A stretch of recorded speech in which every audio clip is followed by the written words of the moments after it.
That's it, Brian? Yes. Well, they're invisible in Washington, uncounted by the official unemployment numbers you hear on television, and yet they're everywhere. Americans who have dropped out of the workforce, workers who don't work. An ever-increasing percentage of these are male. About 7 million American men between the ages of 25 and 54 no longer have jobs. That's more than 10% of the entire prime-age male labor force in the United States. It's a huge number. Most of those men, studies predict, will never return to work. What happened? Well, some of the causes are well known. Competition from foreign manufacturers crushed our country's industrial sector. China's entry into the WTO alone destroyed more than 2 million American jobs. Automation is killing many more. A disproportionate number of these jobs are in traditionally male industries, manufacturing, agriculture, logging. A 2016 McKinsey report found that, quote, 90% of what welders, cutters, solderers, and brazers do could be replaced by robots, and soon. Jobs in which women are the majority tend to be far less vulnerable to automation. 3 of the 5 fastest-growing professions are dominated by women. The jobs that remain for men tend to pay less than the ones that disappeared. This is especially true for working-class men who, unlike their female counterparts, have seen their real wages fall over time. Now, part of the reason for that is mass immigration. More than 1 million new immigrants enter this country every year legally. A large but unknown number come illegally. Most of these are low-skilled. All of them are looking for work. These new rivals compete primarily with the very Americans most likely to have lost their jobs. And the effect is lower wages. It's a matter of supply and demand. An overabundance of anything makes it cheaper, and that goes for labor. One study conducted after the Mariel boat lift in Florida found that Americans with lower education levels in Miami, the most vulnerable, saw their wages fall by 37% after the immigrants arrived. Policymakers didn't seem to notice, and they still don't, probably because it doesn't affect them. If waves of immigrants from the third world are becoming lawyers and nonprofit executives and members of Congress, how long would the border stay open? Meanwhile, millions of American men now make less than their fathers did. That's a tragedy. It's a betrayal of the American dream. But it's also a recipe for societal collapse. When men's wages decline, families fall apart. This fact is well known to researchers. It's been the subject of many studies over decades with consistent results. And yet it's rarely noted in public. Here's some of what we know.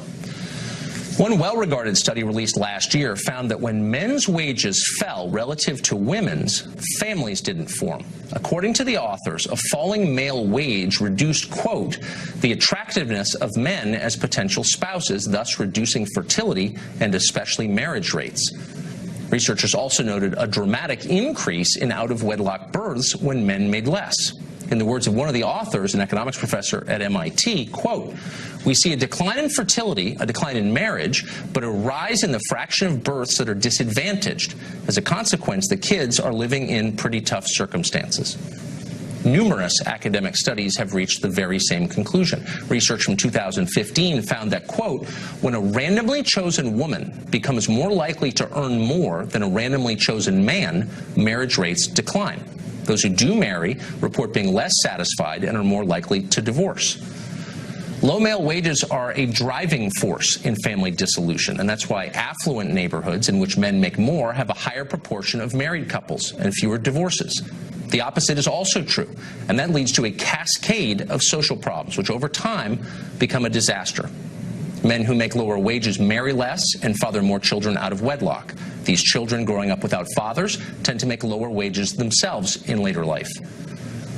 For decades, this was a universally recognized pattern in inner cities, the cycle of poverty. Much was written about it. Now the same destructive vortex is common in rural America. The cause isn't culture, that's what we thought. No, in both cases the cause is the same, a lack of well-paying jobs for men. What's striking is how little notice these facts get from our policymakers. Their overriding aim is to raise women's wages to parity or above men's. There's nothing inherently wrong with that, but these are complex questions with numerous and profound unintended consequences, so they deserve a vigorous public debate. It's notable that most women, the very population on whose behalf these policies are supposedly devised, strongly prefer to marry men who make more than they do. But what's beyond debate is that Washington and corporate America aren't thinking a lot about how to solve the male wage crisis. If anything, they're exacerbating it. Lawmakers in both parties, for example, have heartily embraced self-driving vehicles and drone delivery of packages. It's all impressive technology, but what would be the effect on employment? Has anyone asked that? There are more than 3 million professional truck drivers in this country. It is the most common job in the majority of American states. More than 90% of drivers are men. Thanks to technology, many of these men are about to lose their jobs. That's a lot of unemployed Americans. That's a lot of broken families. Washington is not worried at all about this. Lawmakers and business leaders assure us that those truck drivers will be just fine.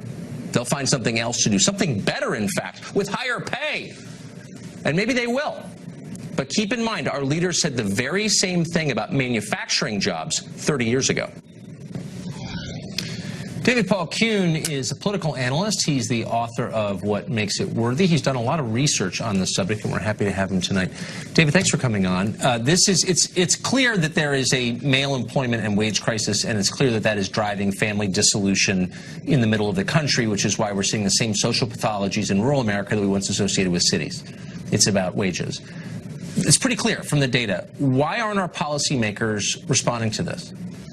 I mean, I think, first of all, we have to agree that it's a crisis. Imagine 90 Lambeau Fields, 90 stadiums full of men missing in action from our workforce, and we'll have a concept of the problem. And so obviously this has a terrible effect on men. Men are far more likely to want to work, and therefore they're far more likely to be depressed when things aren't working out. And if we can at least agree on those basic facts, which we know from myriad studies, I think it's a good starting place.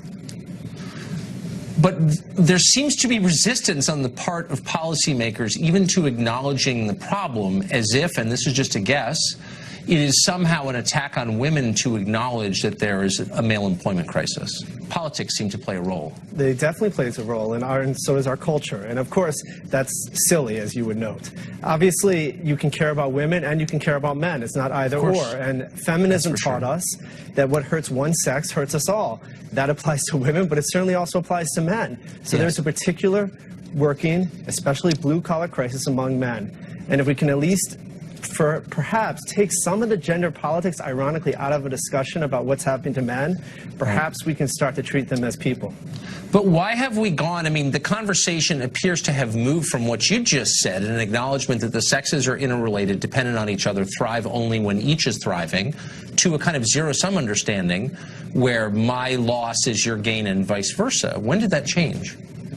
I mean, you could argue it probably changed with second-wave feminism in the 1970s, but that's a long time ago. It's a half-century ago nearly. And I would just say, obviously, it is true that it's still politically incorrect to talk about the crisis among men. If you read, unfortunately, if you read a lot of liberal publications, they'll put the word crisis in quotes as if it's not real. Can you imagine if we applied that to other groups that were experiencing unique downsides of our economy? So we have a crisis, and I think that if we can get past, again, the hardest part is getting past the politics and just acknowledging that it's affecting families and men, and that it increases the rates of depression in these men, divorce, they go to church less, they certainly remove themselves from society, and it's just a downward cycle, and it increases the chances of drug use, and they watch more television. It's just a dire situation that we have to take very seriously. Well, and in general, there's a reluctance to have serious conversations about economic questions from either side. I'm not espousing a position. I'm just saying they're never debated anymore in favor of this frivolous, symbolic stuff. But quickly, there is technology right on the horizon that will displace millions of American workers, disproportionately men, self-driving cars, drones. I never hear the implications of that for employment mentioned by anybody. Why is that? Because it's treated like a natural disaster. And it's been treated like a natural disaster for decades, and it's infuriating. Because, of course, automation, deindustrialization were major factors in this blue-collar crisis, and this blue-collar male crisis particularly. But man-made decisions impacted this crisis, and they still do. And so as we move forward with automation, we have to consider, unfortunately, I don't think our elites do, the downside of the supposed good it will bring. That is exactly right. I mean, they treat market capitalism like a religion rather than a useful economic system, which it is. But we can't do anything. It's inexorable. That's like right, a natural and it's unfortunately true on both sides. It is true on both sides. David, thank you. That was really wise. Bye.